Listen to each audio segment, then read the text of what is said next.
up north near Chicago. My mom moved us here when I was about, I want to say about 3 or 4. So she moved us here for a better living environment because out that way it wasn't as many jobs as it is in Indianapolis. So we ended up moving right to Nap, not too far from Gary. And it was just me, my 2 little sisters growing up. My mom had two girls behind me, so we all 3 years apart. So it was just us 3 growing up. I was the only son. Yeah, that's pretty much. I did my high school at went to Pike High School and Ben Davis High School. My pop stayed back in Gary when we left, so we kept the communication, but no, he wasn't in the house with me at all. So that was kind of tough, dealing with just your mom and not having the pops there. But yeah, I made it work. You know what I'm saying? Really just making sure. I had sisters, so I was making sure, no crazy guys came their way, you know what I'm saying, how that goes, being a big brother.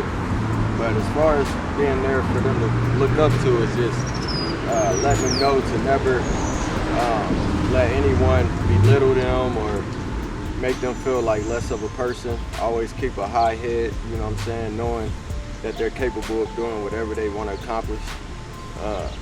And me just showing them that in physical form, you know what I'm saying? So that's pretty much, where I stand as far as showing them, how to be successful.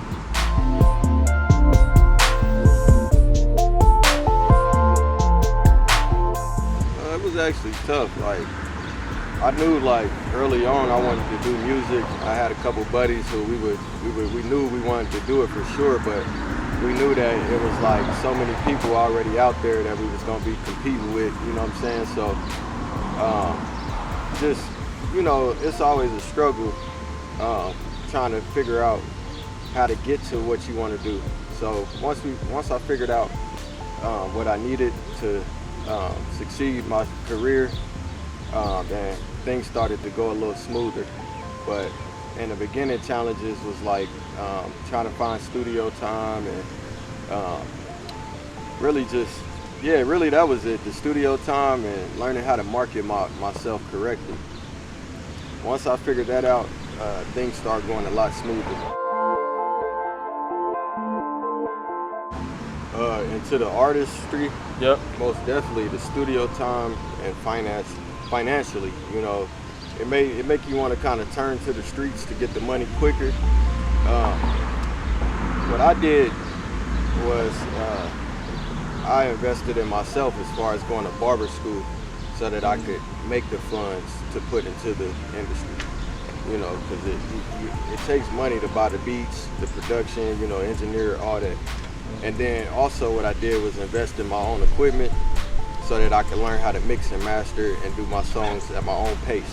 Yeah. So I did that, and that helped me a lot because when a song pop in my head or something, I can go right in the lab, cook something up real quick, you know what I'm saying? So that's how I got through that little struggle coming in.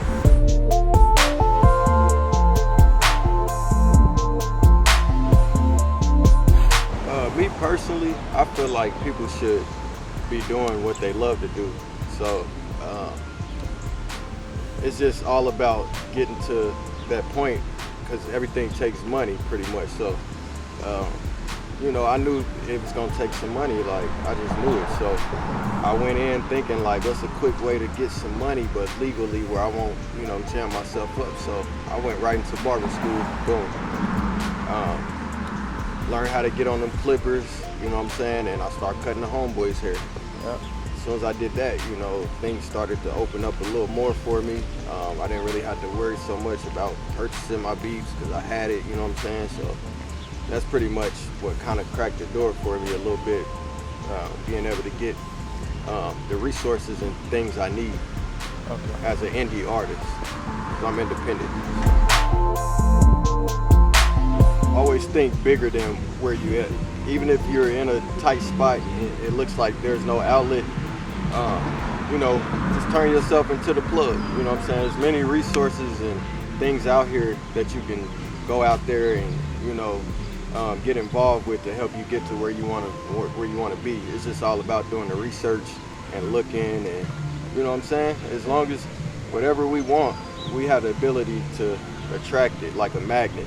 You know what I'm saying? So it's like laws of attraction, man. Whatever you want, it's gonna come to you as long as you're putting out that energy in the universe to return back to you. So my advice on that is never put yourself in a box. You know what I'm saying? If you want to sing, sing. You know what I'm saying? Like if you want to do pop music, do some pop, man. You never know. There's always somebody out here who's gonna like what you do, no matter what. There's many people out here that might not like you.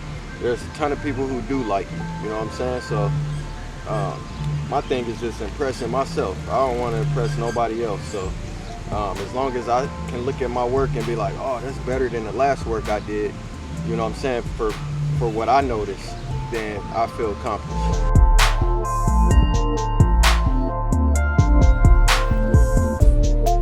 That confidence really is just the material. Me going in and making good songs is like, man, and then hearing feedback from other people saying that's a good song. Like that song helped me when I was thinking about suicide. You know what I'm saying? When I hear things like that, that makes me want to go back into the studio and lock in. You know what I'm saying? So even if and I don't do it for the money either. I do it for the love of the music. That's why I can't be in a box. You know, that's why I can't just do rap. I can't just sing, you know, because I do it for the love of the music, you know. Had to put myself first, little mama, you come second. And I feel like that artist, the artist that struggles and it takes longer for them to get there, they have more of a history and more of a portfolio of music, tons of work, you know what I'm saying? They vault is full. So by the time people do discover them, they have tons of stuff for them to actually discover. So, you know, it's actually beauty in that struggle, you know what I'm saying? So when they come back and look at you, when they do notice you, they like, oh, he's got a whole catalog of stuff, you know what I'm saying? So that struggle, it's all part of it. Stay consistent no matter what. That's my main thing. There's been times where, you know, I felt like giving up, you know, but I remain humble through it all, you know what I'm saying? Like, and when I feel like giving up, that's when I really get in the studio and lock in until I find something that pulls me back in. You know what I'm saying? Because it's always going to be something there. It's just about putting that work in. Also, you know, never let nobody stop you from what you want to do. You know what I'm saying? So that's my motivation. Stay consistent. And go get Humble Days and Humble Nights. Humble Days and Humble Nights. It's on Spotify, iTunes, everywhere. YouTube. Follow me at G Humble everywhere. G Humble on YouTube. Vibes Humbly on Instagram. And G_Humble on Twitter. And yeah, GHumble.com.